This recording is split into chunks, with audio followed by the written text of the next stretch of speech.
Hello everyone. Daily current affair series में आज हम लोग देखेंगे 4 से 6 नवंबर 2023 के करंट अफेयर। तो आते हैं आज के पहले करंट अफेयर पे। किस यूरोपीय देश ने 2024 से अपनी गोल्डन वीज़ा पहल को बंद करने की घोषणा की? आपके पास ऑप्शन है। Option A France, option B है नीदरलैंड, ऑप्शन सी है नॉर्वे, ऑप्शन डी है इनमें से कोई भी नहीं। सही आंसर क्या होगा? ऑप्शन बी आपका यहाँ पे सही आंसर हो जाएगा, नीदरलैंड। किस यूरोपीय देश ने 2024 से अपनी गोल्डन वीज़ा पहल को बंद करने की घोषणा की? तो ऑप्शन बी आपका यहाँ पे सही आंसर हो जाएगा, नीदरलैंड। अब एक्स्ट्रा पॉइंट पे आते हैं।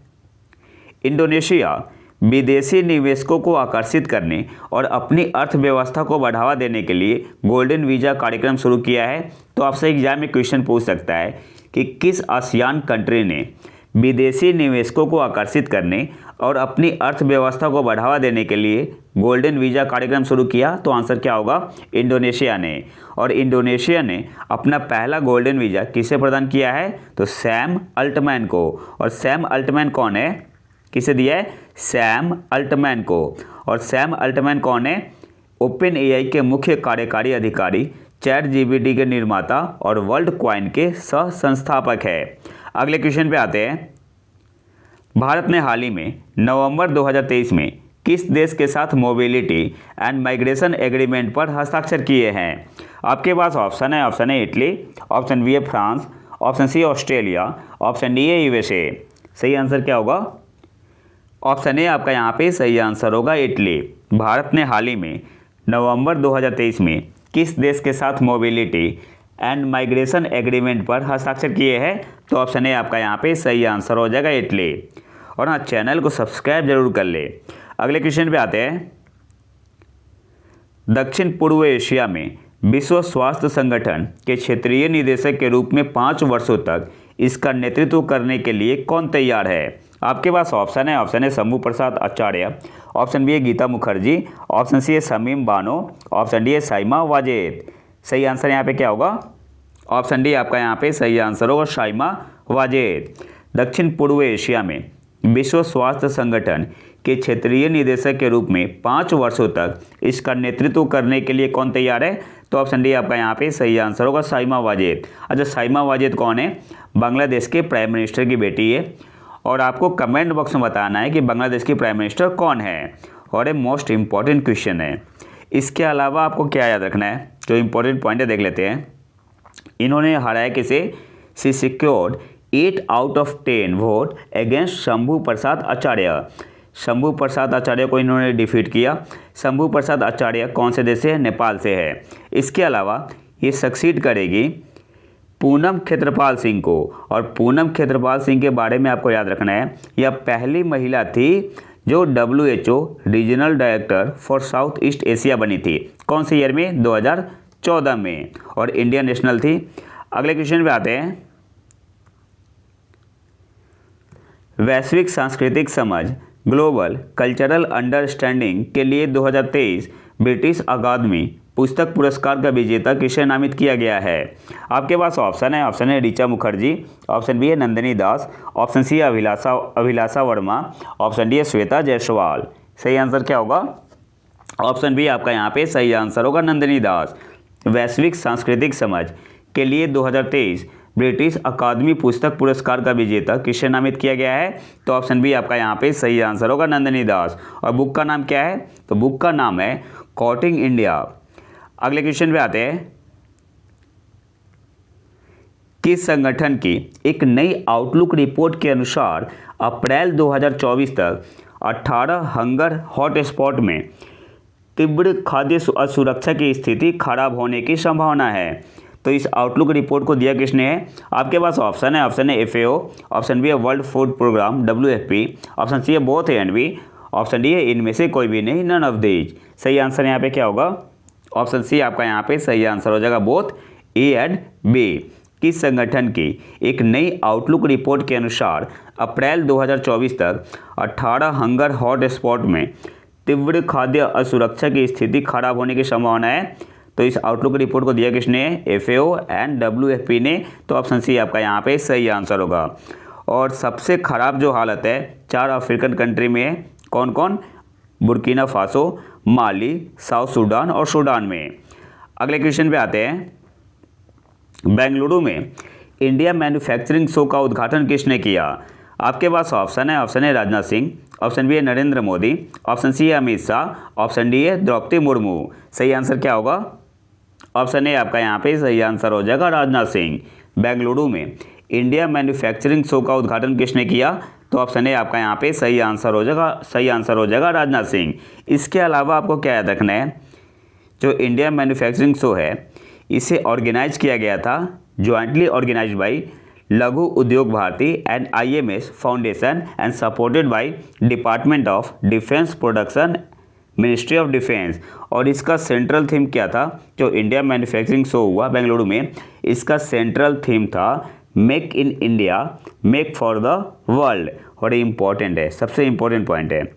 थीम क्या है? Make in India make for the world. अगले क्वेश्चन पे आते हैं। भारत के चुनाव आयोग ने चुनावी साक्षरता को बढ़ावा देने के लिए किसके साथ एक समझौते पर हस्ताक्षर किए हैं? आपके पास ऑप्शन है, ऑप्शन ए नीति आयोग, ऑप्शन बी है NCERT, ऑप्शन सी है गृह मंत्रालय, ऑप्शन डी है शिक्षा मंत्रालय, मिनिस्ट्री ऑफ एजुकेशन। सही आंसर क्या होगा? तो ऑप्शन डी आपका यहाँ पे सही आंसर हो जाएगा, शिक्षा मंत्रालय के साथ। भारत के चुनाव आयोग ने चुनावी साक्षरता को बढ़ावा देने के लिए किसके साथ एक समझौते पर हस्ताक्षर किए हैं? तो शिक्षा मंत्रालय के साथ। ऑप्शन डी आपका यहाँ पे सही आंसर होगा। अगले क्वेश्चन पे आते हैं। नेपाल और किस देश ने T20 विश्व कप 2024 के लिए क्वालिफाई कर लिया है? आपके पास ऑप्शन है, option A Saudi Arabia, option B है ओमान, ऑप्शन सी है भूटान, ऑप्शन डी है इक्वाडोर। सही आंसर यहाँ पे क्या होगा? ऑप्शन बी आपका यहाँ पे सही आंसर हो जाएगा, ओमान। नेपाल और किस देश ने T20 विश्व कप 2024 के लिए क्वालिफाई कर लिया है? तो नेपाल और ओमान ने।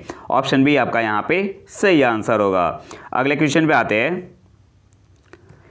Institute for Economics and Peace द्वारा पारिस्थितिक खतरा रिपोर्ट 2023 इकोलॉजिकल थ्रेट रिपोर्ट 2023 के अनुसार गंभीर पारिस्थितिक खतरों का सामना करने वाले देशों में रहने वाले लोगों की संख्या किस वर्ष तक 2.8 बिलियन तक बढ़ने की उम्मीद है?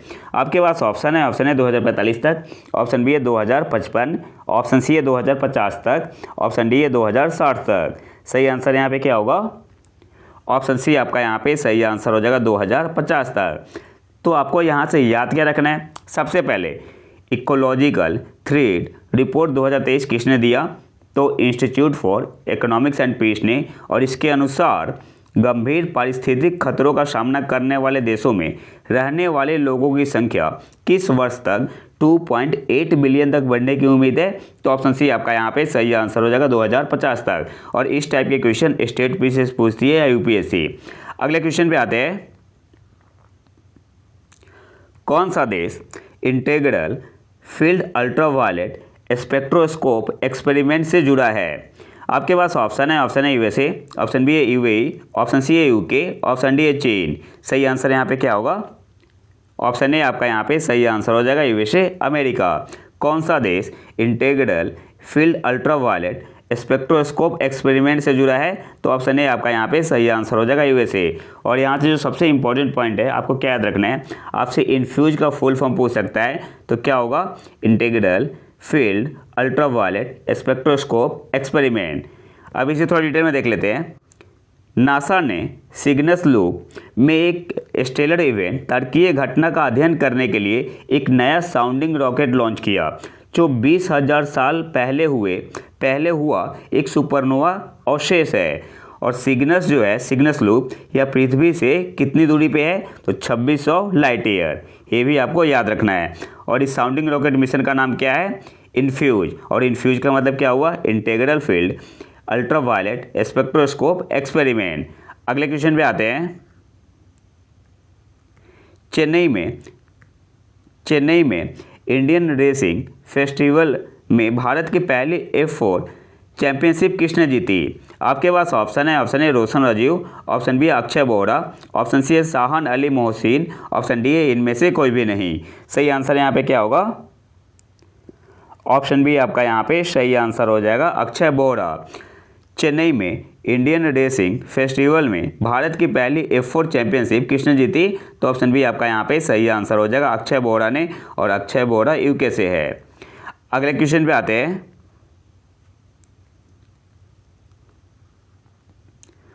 प्रोजेक्ट कुशा भारत की लंबी दूरी की वायु रक्षा प्रणाली परियोजना किस संस्था के दायरे में है? आपके पास ऑप्शन है DRDO, ऑप्शन बी है स्काई रूट, ऑप्शन सी है HAL, ऑप्शन डी है बेल। सिंपली आपसे पूछ रहा है कि प्रोजेक्ट कुशा किसका है, तो सही आंसर यहाँ पे क्या होगा?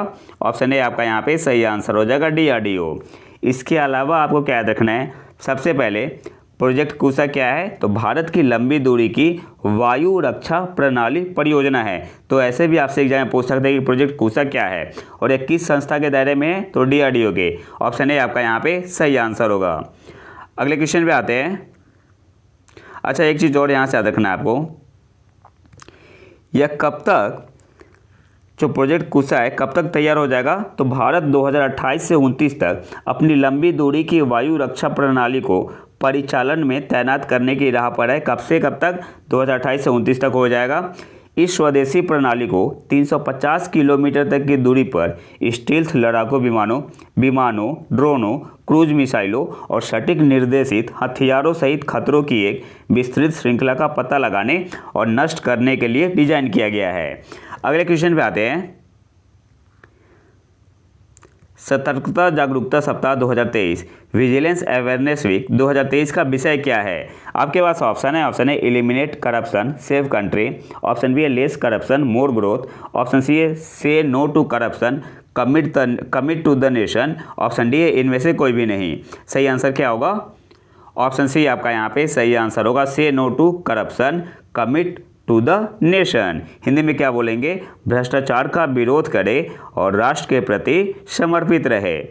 विजिलेंस अवेयरनेस वीक 2023 का थीम क्या है, तो आंसर क्या होगा? Option C say no to corruption commit to the nation. Option C आपका यहाँ पे सही आंसर होगा। इसके अलावा आपको यहाँ पे क्या याद रखना है, जो विजिलेंस अवेयरनेस वीक 2023 है कब से कब तक मनाया गया?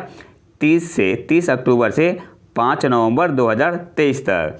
इसके अलावा आपको याद रखना है, जो सेंट्रल विजिलेंस कमिश्नर है उनका नाम क्या है? प्रवीण कुमार श्रीवास्तव। अगले क्वेश्चन पे आते हैं। 80 करोड़ भारतीयों को हर महीने 5 किलो मुफ्त खाद्यान्न उपलब्ध कराने की केंद्र सरकार की योजना को अगले कितने वर्षों के लिए बढ़ाया जाएगा? आपके पास ऑप्शन है 1 साल के लिए, ऑप्शन बी है 3 साल के लिए, ऑप्शन सी है 7 साल के लिए, ऑप्शन डी है 5 साल के लिए। तो ऑप्शन डी आपका यहाँ पे सही आंसर हो जाएगा, 5 साल के लिए। 80 करोड़ भारतीयों को हर महीने 5 किलो मुफ्त खाद्यान्न उपलब्ध कराने की केंद्र सरकार की योजना को अगले कितने वर्षों के लिए बढ़ाया जाएगा? तो ऑप्शन डी आपका यहाँ पे सही आंसर हो जाएगा, 5 साल के लिए। अब यहाँ से एक्स्ट्रा में आपको क्या याद रखना है, चुनावी मौसम के बीच प्रधानमंत्री नरेंद्र मोदी ने मध्य प्रदेश और छत्तीसगढ़ में चुनावी रैलियों को संबोधित करते हुए प्रधानमंत्री गरीब कल्याण अन्न योजना मुफ्त राशन योजना को अगले 5 वर्षों के लिए बढ़ाने की घोषणा की है। तो सबसे पहले तो आपको याद रखना है, जो योजना है PMGKAY, इसका मतलब क्या होता है? प्रधानमंत्री गरीब कल्याण अन्न योजना। तो आपको फुल फॉर्म याद रखना है। इसके अलावा जो प्रधानमंत्री गरीब कल्याण अन्न योजना है, इसे कब लाया गया था? 2020 में। अगले क्वेश्चन पे आते हैं। सलीमुल हक जिनका हाल ही में निधन हो गया किस पेशे से जुड़े थे? आपके पास ऑप्शन है जलवायु परिवर्तन विशेषज्ञ, ऑप्शन बी है वैज्ञानिक, ऑप्शन सी है खेल, ऑप्शन डी है उपरोक्त में से कोई नहीं। सही आंसर यहाँ पे क्या होगा? तो ऑप्शन ए आपका यहाँ पे सही आंसर हो जाएगा, जलवायु परिवर्तन विशेषज्ञ थे। सलीमुल हक जिनका हाल ही में निधन हो गया किस पेशे से जुड़े थे?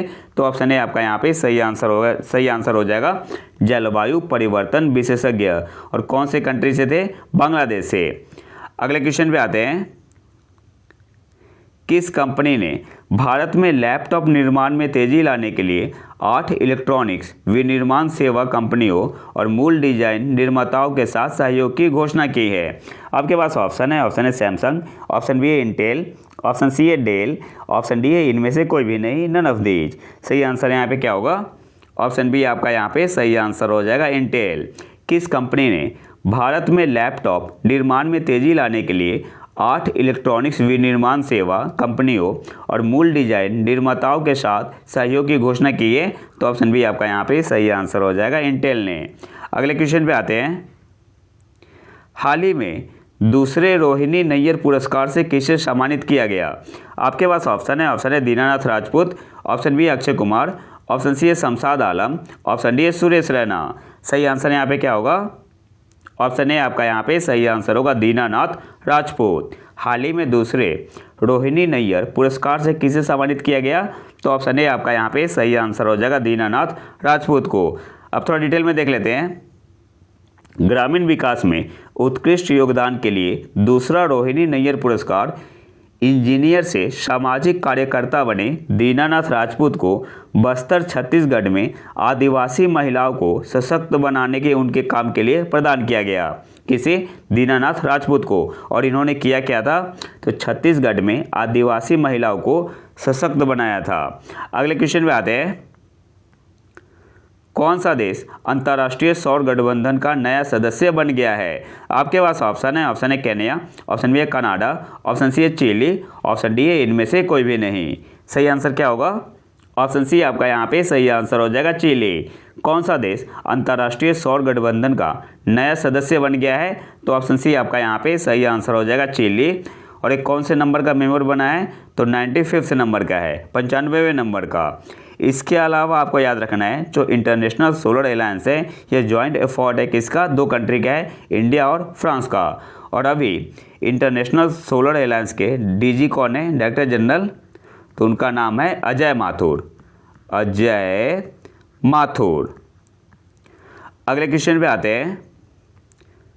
ड्रग्स और अपराध पर संयुक्त राष्ट्र कार्यालय की एक रिपोर्ट के अनुसार किस देश में पोस्ता की खेती और अफीम उत्पादन में 95% की गिरावट आई है? आपके पास ऑप्शन है इजराइल, ऑप्शन बी है अफगानिस्तान, ऑप्शन सी है ईरान, ऑप्शन डी है उज्बेकिस्तान। सही आंसर क्या होगा? ऑप्शन बी आपका यहाँ पे सही आंसर हो जाएगा अफगानिस्तान। ड्रग्स और अपराध पर संयुक्त राष्ट्र कार्यालय की एक रिपोर्ट के अनुसार किस देश में पोस्ता की खेती और अफीम उत्पादन में 95% की गिरावट आई है? तो ऑप्शन बी आपका यहाँ पे सही आंसर हो जाएगा अफगानिस्तान। और आज के आखिरी क्वेश्चन पे आते हैं। मरांगोम के जयपाल सिंह मुंडा हॉकी स्टेडियम किस राज्य में स्थित है? आपके पास ऑप्शन है ओडिशा, ऑप्शन बी है तेलंगाना, ऑप्शन सी है छत्तीसगढ़, ऑप्शन डी है झारखंड। तो ऑप्शन डी आपका यहाँ पे सही आंसर हो जाएगा झारखंड। मरांगोम के जयपाल सिंह मुंडा हॉकी स्टेडियम किस राज्य में स्थित है? तो ऑप्शन डी आपका यहाँ पे सही आंसर हो जाएगा झारखंड। अच्छा, ये स्टेडियम जो है करंट अफेयर में क्यों बना हुआ है? तो जो वुमेंस एशियन चैंपियंस ट्रॉफी हुआ कहाँ पे? रांची में, झारखंड में हुआ। झारखंड में कहाँ? रांची में। और इस टाइटल को किसने जीता है? Women's Asian championship trophy title किसने जीता है? तो भारत ने। भारत ने हराया किसे? भारत ने हराया जापान को। कितने से? 4-0 से। और अगर आपसे एग्जाम में पूछ सकता है कि कौन से फील्ड में हुआ था, स्टेडियम का नाम क्या था? तो स्टेडियम का नाम आपको याद रखना है मरांगोम के जयपाल सिंह मुंडा हॉकी स्टेडियम। इसके अलावा आपको याद रखना है कि जो वुमेंस एशियन चैंपियंस ट्रॉफी हुआ रांची में, इसका मैस्कॉट क्या था? जूही। तो ये भी आपका इम्पॉर्टेंट है। तो ये तो था हमारा आज का लेक्चर। अगर आपको इसका PDF चाहिए तो आप हमारे टेलीग्राम चैनल प्रतीक IQ को ज्वाइन कर सकते हैं। और अगर वीडियो पसंद आए तो लाइक करें और चैनल को सब्सक्राइब जरूर कर ले। मिलते हैं नए वीडियो में नए टॉपिक के साथ। तब तक के लिए नमस्कार, जय हिंद।